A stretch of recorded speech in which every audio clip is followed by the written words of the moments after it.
وہ نون لیگ ہے، وہ میاں نواز شریف ہے، ظاہر سیاسی ایجنڈا دونوں کا مختلف ہے، تو یہ بھی تحریک انصاف کے کارکنان کو ایک سیاسی پناہ دینے کی بات کر رہے ہیں، ان کو اٹریکٹ کر رہے ہیں، ان کو کہہ رہے ہیں آ جائیں ہمارے ساتھ آئیں، نواز شریف کے ساتھ آپ کا بھی سیاسی اختلاف ہے، ہمارا بھی اختلاف ہے، تو آئیں مل کے ان کے ساتھ جو ہے وہ فائٹ کرتے ہیں۔ یہ وہ دعوت دے کے ایک ظاہر ہے، تو ان کو یہ بھی نظر آ رہا ہے کہ تحریک انصاف کے جو کارکنان ہیں وہ بھی اس وقت ذہنی طور پہ کافی منتشر ہوں گے کہ یار ہم نے کرنا کیا ہے، کس کے پیچھے جانا ہے، ایجنڈا کیا ہے، پالیسی کیا ہے، لیڈ کون کرے گا، ویژن کیا ہے، بیانیہ کیا ہے، کچھ پتہ تو نہیں چل رہا۔ تو اس تذبذب کی صورتحال میں ان کے لیے بلاول بھٹو زرداری جو ہے وہ دانہ ڈالنے کی کوشش کر رہے ہیں کہ آئیں جی ہمارے ساتھ مل کے کریں۔ اور جناب آصف علی زرداری صاحب وہ بھی کہتے ہیں جی تحریک انصاف کو محنت کرنی پڑے گی۔ اس سے پہلے جب ان کو چانس ملا وہ تو چانس دیا گیا، دلوایا گیا، وہ بغیر محنت کے ان کو وہ ساری چیزیں ملی تھی۔ اب اگر انہوں نے سیاست کرنی ہے تو ان کو محنت کرنی پڑے گی، اور محنت کریں ان کو اس کا پھل مل جائے گا۔ اب زرداری صاحب بھی دوسرے لفظوں میں وہی بات کر رہے ہیں کہ محنت کریں، تو وہ کیسے کریں گے؟ تحریک انصاف جو ہے وہ تو آج کے دن تک بغیر سربراہ کے پولیٹیکل پارٹی ہے، اور بغیر سربراہ کے پولیٹیکل پارٹی کی الیکشن میں کیا حیثیت ہوگی بھائی؟ یہ تو عجیب سی سچویشن ہوگی نا کہ پارٹی ہیڈ بھی موجود نہیں ہے، انتخابی نشان کا کوئی پتہ نہیں ہے، امیدواران کا پتہ نہیں ہے، تو کیسے کس کو ووٹ کریں گے؟ کون سا بندہ ہے جو تحریک انصاف کا ہوگا؟ یہ کسی کو پتہ نہیں چلے گا۔ تو وہ کہہ رہے ہیں کہ ہاں وہاں پہ محنت کریں نا کہ آپ کا ٹارگٹ تو سیٹ ہو نا۔ تو ٹارگٹ تو پھر یہ ہے کہ زرداری صاحب کہہ رہے ہیں کہ آئیں، بلاول صاحب کہہ رہی ہیں آئیں ہمارے ساتھ مل کے سٹرگل کریں، ہمارا چونکہ مخالف سیم ہے تو مل کے جناب ان کا مقابلہ کرتے ہیں۔ تو زرداری صاحب کے یہ مشورے جو ہیں یہ بڑے سمجھنے کے لیے ہیں، چونکہ زرداری صاحب ڈرائنگ روم کی سیاست کے بادشاہ ہیں، اور انہوں نے دیکھا نا وہ کس طریقے سے تحریک انصاف کے کارکنان کو گھیرنے کی کوشش کر رہے ہیں، اور انہوں نے ایک ماحول جو ہے بنانا شروع کر دیا ہے کہ جی شاید آنے والی حکومت ہماری ہوگی، لیکن اصل مقابلہ تو پنجاب میں ہونا، اور پنجاب میں پیپلز پارٹی ہمیں اس طرح سے نظر نہیں آتی۔ بلاول بھٹو زرداری صاحب نے لاہور کا انتخاب ضرور کیا الیکشن لڑنے کے لیے، اور لاہور جو ہے وہ سب سے اہمیت کا حامل شہر بن چکا ہے۔ اس کی وجہ یہ ہے کہ تمام جو 3 بڑی پولیٹیکل پارٹیز ہیں اس وقت تک ابھی تک ان تینوں جماعتوں کے سربراہان لاہور میں بطور امیدوار موجود ہیں، یعنی کہ عمران خان کے بھی کاغذات نامزدگی لاہور سے جمع ہیں، میاں نواز شریف کے بھی جمع ہیں، اور میاں نواز شریف ظاہر پارٹی کے قائد ہیں، اور جو پارٹی کے صدر ہیں شہباز صاحب وہ، اور اس کے علاوہ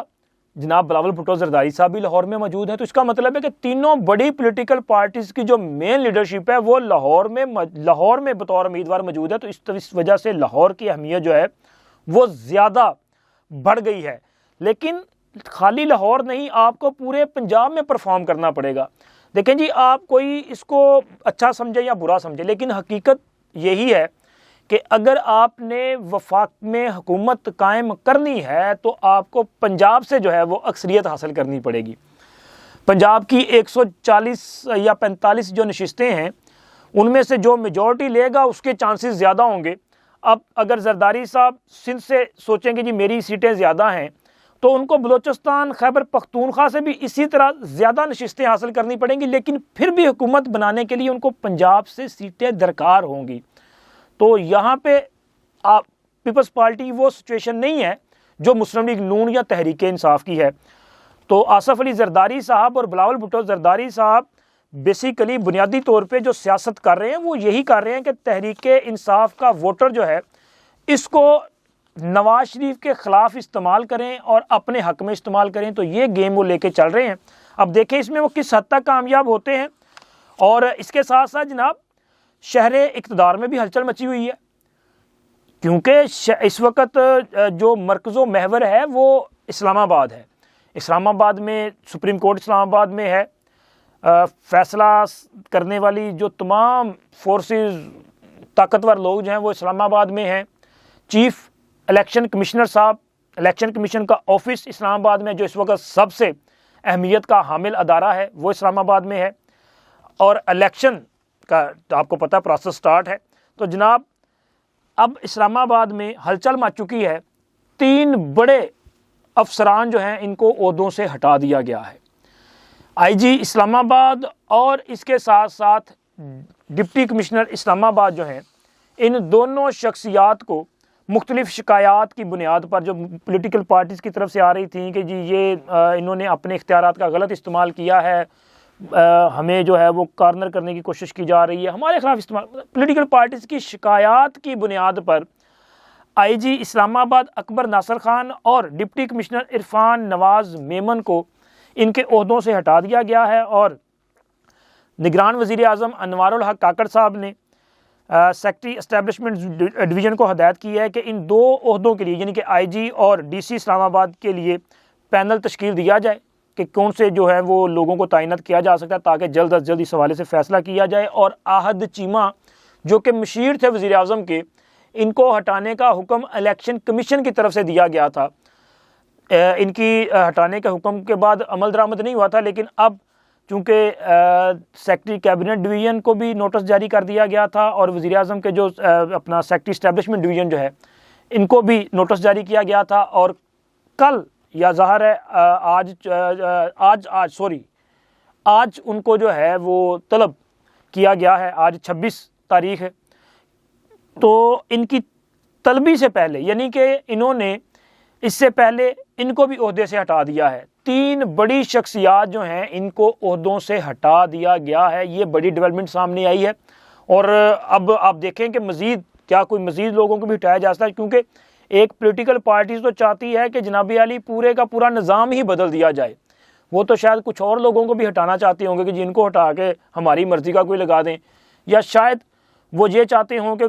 کوئی چکوال کا بندہ آ جائے اور وہ جناب اوپر آ کے بیٹھ جائے، ان کے لیے سہولت ہو جائے، تو خیر پتہ نہیں یہ ہونا ہے یا نہیں ہونا، کافی مشکل لگ رہا ہے، لیکن یہ بڑی تبدیلی جو ہے وہ رونما ہوئی ہے، اور آرمی چیف صاحب جو کہ امریکہ کے دورے سے واپس آئے ہیں انہوں نے بھی ایک دبنگ اعلان کیا ہے، وہ گزشتہ روز جو ہے کرسمس کے حوالے سے ایک تقریب میں شریک تھے اسلام آباد میں، اور اس تقریب میں انہوں نے ایک تو قائد اعظم محمد علی جناح کا جو فرمان ہے جس میں انہوں نے کہا جی پاکستان جو وہ تمام کا ہے، نہ صرف مسلمانوں کا بلکہ اس میں بسنے والی تمام اقلیتوں کا پاکستان ہے اور سب کو یہاں پہ مساوی حقوق دستیاب ہیں، تو انہوں نے ایک تو قائد اعظم کی اس بات کا اعادہ بھی کیا اور اپنے خطاب میں اس کا اظہار بھی کیا، لیکن اس کے ساتھ ساتھ ایک بڑی اہم بات انہوں نے کی، انہوں نے کہا کہ جناب جو ہمارا دشمن ہے نا، پاکستان کا جو دشمن ہے وہ ہمیں مذہبی، نسلی اور سیاسی کمزوریوں کی وجہ سے وہ ہمارے خلاف جو ہے وہ دراڑیں پیدا کرتا ہے، وہ ہمیں نقصان پہنچانے کی کوشش کرتا ہے۔ اچھا، اب مذہبی بنیادوں پہ اور نسلی بنیادوں پہ آپ دیکھیں کہ پاکستان میں مذہب کے بنیاد پر بھی بہت سارے واقعات ہوتے ہیں، ابھی یہ جو جڑاں کا واقعہ تھا اس کو بھی مذہبی رنگ دیا گیا، اور ہوتا اسی طرح ہی ہے، نہیں ہونا چاہیے، اور آرمی چیف کی طرف سے کرسمس کے موقع پر کرسچین کمیونٹی کے ساتھ اظہار یکجہتی کرنا یہ بہت اہم بات ہے، اور یہ ان کو یہ پیغام دینا کہ جناب ہم قائد کے فرمودات پر عمل درآمد کرتے ہوئے آپ کے ساتھ کھڑے ہیں، آپ کے حق پر جو ہے وہ کسی قسم کا ڈاکہ برداشت نہیں کریں گے، اور اس کے ساتھ ساتھ یہ بھی ضروری ہے، یہ جو نسلی فسادات ہیں نا ان کو بھی رکنا بڑا ضروری ہے، لیکن سیاسی جو بات کی جا رہی ہے، سیاسی تصادم، سیاسی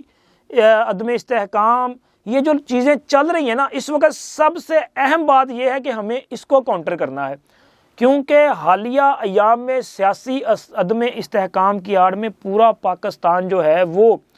کرائسس کا شکار ہوا ہے، تو میرا یہ خیال ہے کہ اس پہ زیادہ فوکس ہونا چاہیے، اور ہمیں سب سے پہلے سیاسی یہ جو تناؤ تصادم ہے نا اس کو ذاتی لڑائیوں میں تبدیل نہیں ہونا چاہیے جس طرح کہ کر دیا گیا ہے،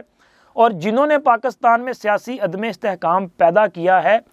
ان لوگوں کو تنہائی کا شکار کیا جانا چاہیے، ان سے جان چھڑائیں، سیاست کریں یار، سیاسی اختلاف ہونا، اختلاف رائے ہونا سیاست کا اور جمہوریت کا حسن ہے، لیکن اختلاف رائے کی بنیاد پہ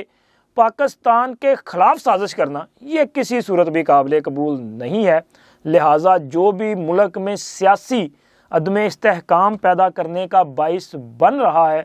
اس کے خلاف ہمیں من حیث القوم جو ہے وہ اپنا کردار ادا کرنا چاہیے۔ میں نے اپنی رائے آپ کے ساتھ ضرور شیئر کی ہے، آپ بھی اپنی رائے جو ہے وہ ضرور شیئر کیجئے گا، اس کے لیے کمنٹس باکس حاضر ہے، اور آپ دوستوں سے آخر میں درخواست ہے کہ چینل کو سبسکرائب کر دیں، ویڈیو کو لائک اور شیئر کر دیا کریں۔ اللہ حافظ۔